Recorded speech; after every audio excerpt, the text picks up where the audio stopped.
As a kid, I was obsessed with Pokémon, beginning with aimlessly walking or battling around on my older cousin's copy of Pokémon Crystal before I could even read properly.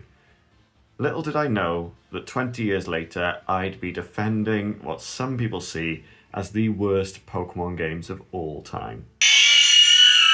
At Christmas 2004, 7 years old and finally able to read well enough to understand what was going on, I received a copy of Pokémon Sapphire. My very own game, my very own save file. I picked Trico as my starter, leveled him up way beyond what was necessary, and took on the Elite Four with an over-leveled Sceptile, newly acquired Kyogre, and 4 other random Pokémon that only ever existed to cut down trees, smash rocks, and act as a revive buffer for my more powerful mons.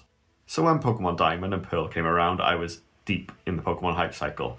I bought official Nintendo magazine and Pokémon Adventures every single month, and I was obsessed and excited for what was to come.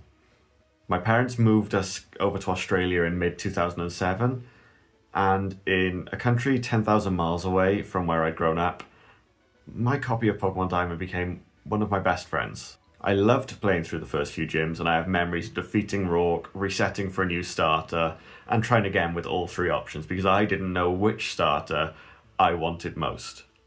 My obsession with Pokémon knew no bounds, and I watched the anime, played all the spin-off games, and even used to make up bedtime stories for my sister about Pokémon to help her sleep. However, we only stayed in Australia for like 6 months, and I still hadn't completed Pokémon Diamond by the time we came home.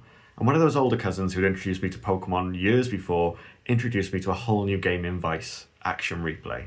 For those of you who don't know, Action Replay was a game card that came with cheat codes to create shiny Pokemon, give unlimited items, and even walk through walls. At first, it was ridiculously fun. I was walking into cities I shouldn't, running around with a full team of shiny level 100s, but pretty soon the game just wasn't fun anymore.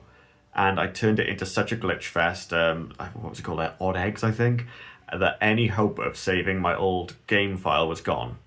So my Pokémon Diamond cartridge was abandoned, and my love for Pokémon waned a little over my early teenage years.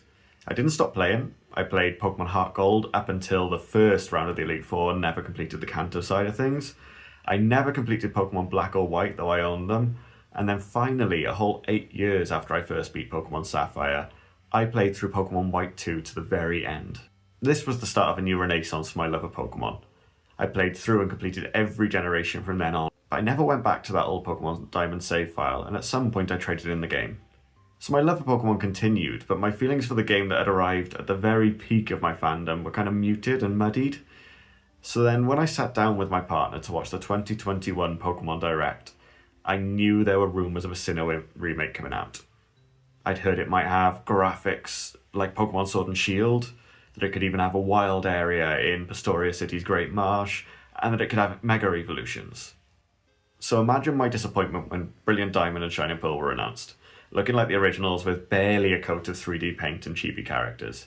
I turned to my partner, now husband, to see how disappointed he was too, but he was grinning. To him, a man whose fandom had lapsed years prior, Pokemon Brilliant Diamond and Shining Pearl looked like the games that he had grown up playing and fallen in love with as a kid once upon a time. So I endeavoured to give them a chance. And as much as I saw people slating the trailers online, I did my best to keep an open mind. The chibi style was cute, and there were elements that looked much more polished than Sword and Shield, which had come with quite famously bad trees for some reason.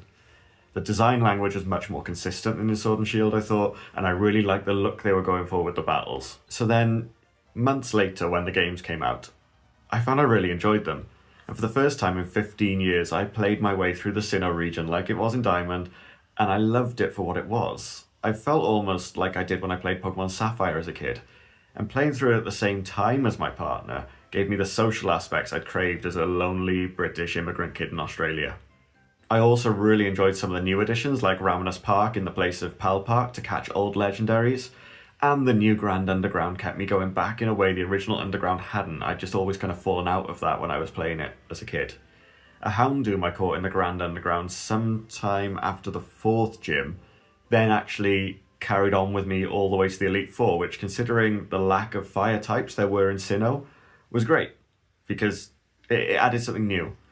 And I found Cynthia a real phenomenal, I found Cynthia a real challenge, and I struggled with her fight a few times before finally winning, despite my now 15 extra years of experience playing Pokemon, and a brief flirtation with the competitive scene. So, Pokemon Brilliant Diamond and Shining Pearl may not be perfect games, and there are parts of them that are borderline regressive, and obviously you can see where the games have moved on and those two haven't. But I enjoy playing them, and for me, that's all that really matters when playing Pokemon.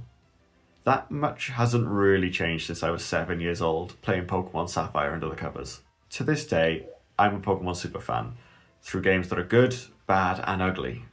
But that's just Pokemon Scarlet and Violet.